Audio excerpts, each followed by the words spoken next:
Hello. Hello, আপনি কি বলছেন? ও মা, ফোন তো আপনি বললেন। এই মোবাইলটা আমার, আপনি কিভাবে পেলেন? পাইনি, মাটিতে পড়েছিল, জাস্ট উঠিয়ে সম্মান দিলাম। আপনি এই ফোনটার মালিক, এটা আমি কিভাবে বুঝবো? মোবাইলটা যে আমার সে খবর নেই, আর মোবাইলের কল্পনা তো আমার চলে গেছে।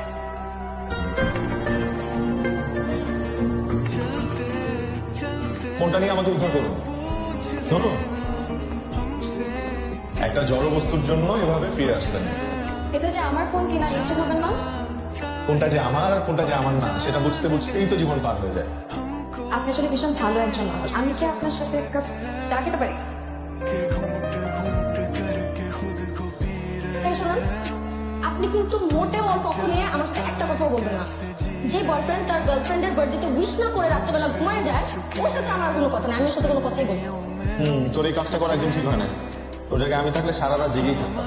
এই জন্যই না তোর কোনো গার্লফ্রেন্ড নেই, দেখছোস? এগুলো ঠুনকো অভিযোগ, যা ওকে গিয়ে মানা। হ্যাঁ লাবণ্য, হ্যাঁ লাবণ্য শোনো,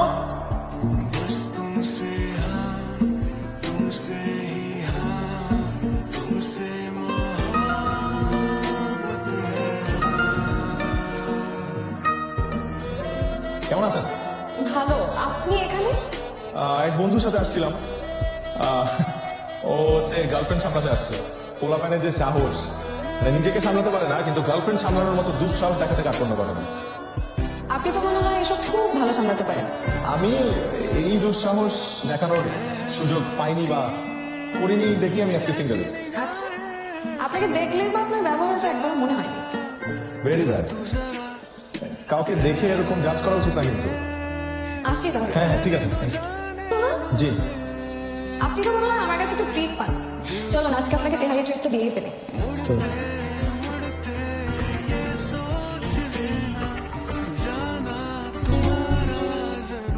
হ্যালো। আমাকে আসলে এক সুন্দরী পরী কিডন্যাপ করে নিয়ে আসছে। কেন, তুই ছোটবেলায় পরীর গল্প শুনিস?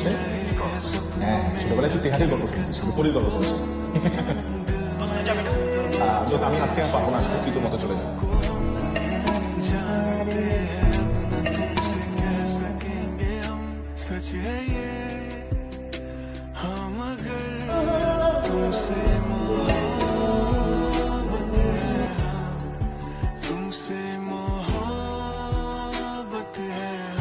সময় বয়ে যেতে থাকছে, আমাদের কথা বলাটা বেড়ে গেল। ভালো বা খারাপ হলেই আমাকে জানাতে হবে, আমিও জানাতাম। তা বুঝতে পারছিলাম একে অপরের প্রতি টানটা বেড়ে চলেছে, শুধু মুখের ভাষায় প্রকাশ করা হচ্ছে না। মোবাইলে ছোট ছোট লেখা পাঠাতাম, যা পড়ে নিলাম বেশ প্রশংসা করতাম। আমারও ভালো লাগতো। নিহিত স্বপ্নের এক টুকরো যেছে, তবু কি কারো অন্ধকারময় পথটার পরিসমাপ্তি টেনেছিল? কখনো কি জেনেছিল ছুটে যাওয়া মেঘগুলো হারিয়ে যেতে চায়, শুধু পূর্ণতা পাবে বলে? আয়ান, আরে বসুন না। জন্মদিনের অনেক অনেক শুভেচ্ছা। অনেক অনেক ভালো থাকেন, সুস্থ থাকেন, এই দোয়া করি। ধন্যবাদ। আপনাকে কেমন যেন লাগছে? না না, আমি ঠিক আছি, তেমন কিছু হয় না। আপনার তো গায়ে জ্বর, এত জ্বর নিয়ে বের হয়েছেন কেন আপনি? এই দিনটা তো প্রতিদিন আসবে না। আর আমি শুনেছি যে পছন্দের মানুষের কাছাকাছি থাকলে নাকি জ্বর পালিয়ে যায়। এসব অদ্ভুত কথা যে কিভাবে মাথায় আসে আপনার? উইশ তো করেছেন, এবার চলুন। তার আগে এই কেকটা তো কাটুন, অধমের একটা মাত্র ইচ্ছে তো অ্যাটলিস্ট পূরণ করুন।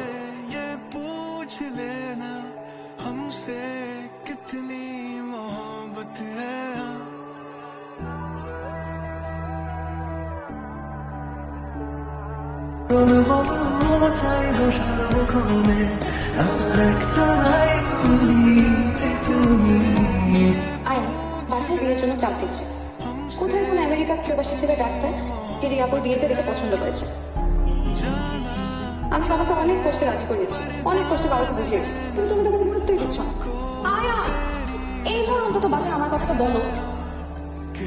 বাবার মনে যদি এরকম আজীবন চুপচাপ থাকো, তাহলে কিন্তু পস্তাতে হবে। ঠিক আছে, শুধু একটু সাহস সঞ্চয় করছি, আমি আজকেই বলবো। মনে থাকে জানো, আজকেই বলবা। আজকেই বলবো। তোমার যে কেন পাও তুমি?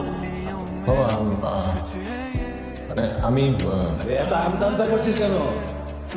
এটা একটা পুরুষ ছেলে না, পুরুষের মতো বোল্ড হও। না বাবা, কিছু বলবো না, এমনি আসছিল। হ্যালো? বাসা জানিয়েছো? না, এখনো জানাতে পারিনি, তবে জানাবো।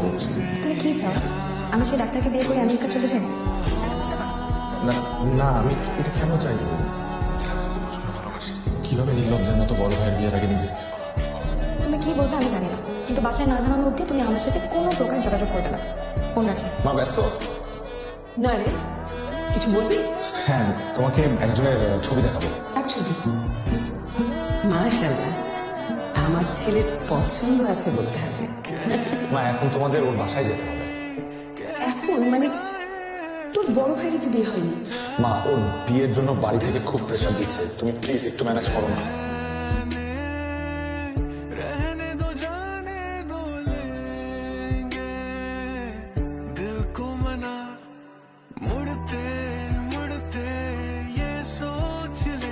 আপনি কি? কিন্তু আমাদের মেয়ে নীলা। আপনাদের কথা ভুল হচ্ছে, ও নিলা না। দেখুন, আমি আপনাকে বিয়ে করতে পারবো না, সরি। পুরো নীলা মানে বল এখানে। তোর ভাই জিয়ান ও এই মেয়েকে পছন্দ করে। আপনারা কিছু মনে করবেন না, আমার ছোট ছেলে আয়ান ও একটা মেয়েকে পছন্দ করে যার নাম নীলা। আমরা যে এখানে আসবো জিয়ানের বউ দেখতে, এ ব্যাপারে কিন্তু ও কিছুই জানতো না। আর ও আসলে হয়তো ভেবেছে যে আমরা ওর নীলাকেই দেখতে এসেছি।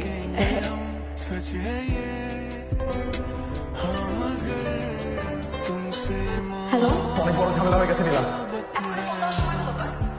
এদিকে যে আমি সবাইকে অপেক্ষায় রেখেছি, এতবার তোকে ফোন দিলাম, তুই ফোন রিসিভ করিস নাই। আমার বাবা তোকে এতবার কল দিল, তুই ফোন রিসিভ করিস নাই। ওটা আঙ্কেলের নাম্বার। শোন, তোকে আমি বিয়ে করবো না, তোকে সামনে আমি পেয়ে দিই, তোর পিঠে চামড়া বের করে আমি আমার হাজবেন্ডের ওয়ালেট বানাবো। নীলা নীলা নীলা, আমার কথাটা একটু শোনো, এখানে অনেক বড় একটা ঝামেলা হয়ে গেছে। আমি অন্য নীলার বাসায় চলে আসছি। যে নীলা তুমি না, মানে মানে আমার বড় ভাই আরেক নীলাকে পছন্দ করে। আমি ভেবেছিলাম যে নীলা তুমি নীলা। নীলা, আমাকে মাফ করে দাও প্লিজ। তুই ফাঁসটা বললি, তুই ফাইজলামি করছিস এখন আমার সাথে। আল্লাহ হাফেজ, তুই আমাকে ফোন দিবি না, ফোন দিবি না আমাকে, খবরদার। নীলা,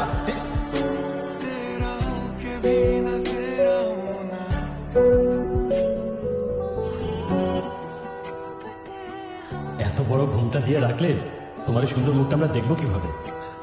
ঘুমটা একটু তোলো, ঘুমটা তোলো। আমরা আসলে কখনো কোনো মেয়েকে কপালে 2 টিপ পড়তে দেখিনি। আব্বা, আব্বা, আপনাকে আব্বাই বলি। আসলে বলেছে কি জানে, আমাকে সবাই বলেছে বিয়ে ঠিক হওয়ার পর থেকে কপালে 2 টিপ করতে, এতে নাকি স্বামী আর পরবর্তী বংশধরের মঙ্গল হয়। এখন আপনার নাতি নাতনিরা ভালো থাকবে, এটা কি চান না আব্বা? ঠিক আছে তোমার কথা, বাট আমি ডিউকের ভাই আর আমার ওয়াইফ। নীলা, কি সাথে করছিস? অদ্ভুত যাবে কেন? তোর বাচ্চার বড় ভাই। আপনার লজ্জা করে না? বয়স্ক একজন লোক এত ছোট একটা মেয়েকে বিয়ে করতে আসছেন। আপনার কি শুরু করছেন? আমি পাতো না, আর পাতার বাবাও না। ভাই সাহেব, আপনারা সরি, আমাদের আসতে একটু দেরি হয়ে গেল। আপনাদের দেরি থেকে তো সবকিছু কমপ্লিট হয়ে গেছে। সরি বাবা। কোনো সমস্যা নেই, এই চল।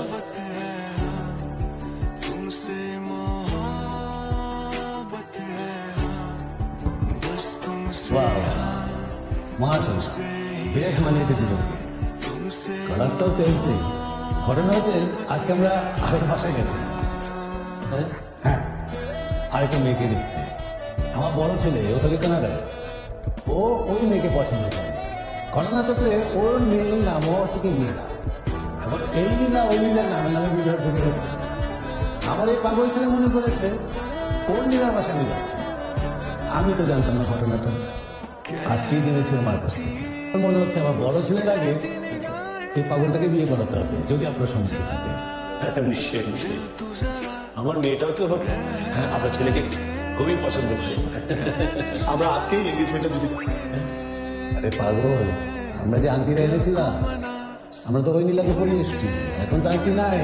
কোনো সমস্যা নেই, শাশুড়ির আংটিটা বৌমাদের জন্য, তাই না? মা, আঙ্কেল, আপনি যদি পারমিশন দেন। হ্যাঁ,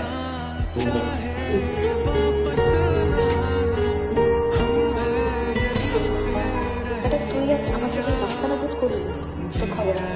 একবার বিয়েটা হোক, পালানোর জায়গা পাবি না। বাসন হোক আমার হাত থেকে কেউ তোকে বাঁচাতে পারবে না।